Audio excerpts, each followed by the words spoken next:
HDFC bank कुछ दिनों तक आपको टोज पे रखेगा। और रीज़न क्या है that I think quarterly update जो मुझे याद है अच्छी तरीके से पिछली बार एचडीएफसी बैंक ने क्वार्टरली अपडेट के बाद ही सेंटीमेंट को अच्छा कर दिया था।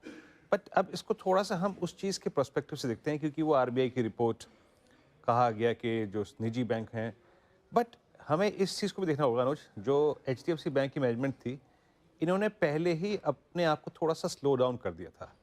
सो ये जो बात थी ना कि एनपीएस थोड़े से बढ़ेंगे, क्या वो शायद एचडीएफसी बैंक का केस ना हो क्योंकि इन्होंने अपने आप को ऑलरेडी स्लो डाउन किया था, इन्होंने क्वालिटी के साथ कॉम्प्रोमाइज़ नहीं किया था। बिल्कुल वीरू देखिए, एचडीएफसी बैंक में एक चीज़ तो बहुत क्लियर थी कि एसेट क्वालिटी को लेकर इशू था नहीं, मेन इशू ग्रोथ को लेकर था। और वो हमें फिर पिछले क्वार्टर में समझ में आया कि उन्होंने जानबूझ के भी थोड़ा सा अपनी ग्रोथ को स्लो डाउन किया था क्योंकि वो इकोनॉमी में स्ट्रेस उनको दिख रहा था।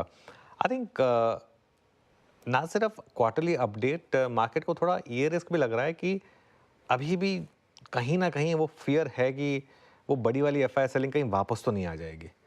कल देखिए हमको काफ़ी हद तक मार्केट में जो बड़ी रैली आई उसमें एक बहुत बड़ा कंट्रीब्यूशन एफआई की कैश मार्केट बाइंग का था, साथ ही एफआई की शॉर्ट कवरिंग का भी एक बहुत बड़ा एंगल था कल। वहाँ बहुत बड़ी कवरिंग हुई थी तो उसका एक बहुत बड़ा सपोर्ट मिला था। लेकिन रिस्क हमेशा यही रहेगा कि जब बिल्कुल फुल वॉल्यूम होंगे, क्या वापस यहाँ पर एक सेलिंग की शुरुआत होगी, ये रिस्क है मेरे ख्याल से।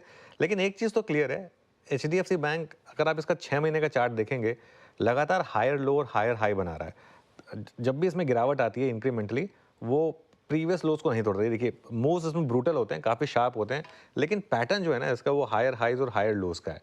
तो इस बार भी फॉर एग्जांपल अब अगर ये नवंबर के लो बचा ले और उसके बाद इसमें अगर रैली आई, तो मेरे ख्याल से फिर वो शायद ये जो इसका रिसेंट हाई था 1880 का, शायद उसको क्रॉस करने की कोशिश करेगा। लेकिन इसमें कोई डाउट नहीं है कि पिछले कुछ दिनों में वापस एचडीएफसी बैंक एकदम से काफ़ी कमज़ोर हुआ है। एक लग रहा था कि 1800 का फाइनली ब्रेकआउट करने में कामयाब रहा एचडीएफसी बैंक, वहाँ से 80 रुपये जोड़े इसने, लेकिन उसके बाद जिस तरीके से गिरा है, थोड़ा सा एक फियर लौटा जरूर है यहाँ पर। इस पर एक चेक ले लेते हैं। रचना जी, एचडीएफसी बैंक पोजिशनली कोई व्यू होगा क्या स्टॉक पर? जी, बिल्कुल।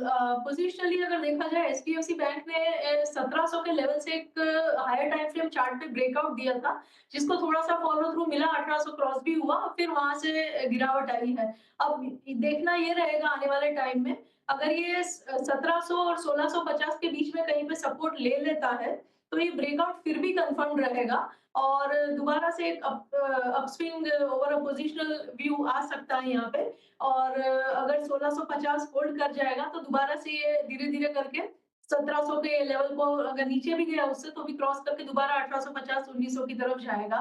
मेरे हिसाब से ये ब्रेकआउट सक्सेसफुल रहना चाहिए और this is only a minor pull back after the breakout. मेरे हिसाब से 1650 होल्ड कर गया अगर ये करेक्शन में भी जो अभी चल रहा है 2 दिन से या 2 हफ्ते से रादर, तो उसमें मेरे हिसाब से ये ब्रेकआउट जो था 1700 के लेवल का वो होल्ड कर जाएगा आगे जाके। ठीक है, ये एक रणनीति फिलहाल एचडीएफसी बैंक में आपके लिए रचना जी की ओर से आते हुए मानस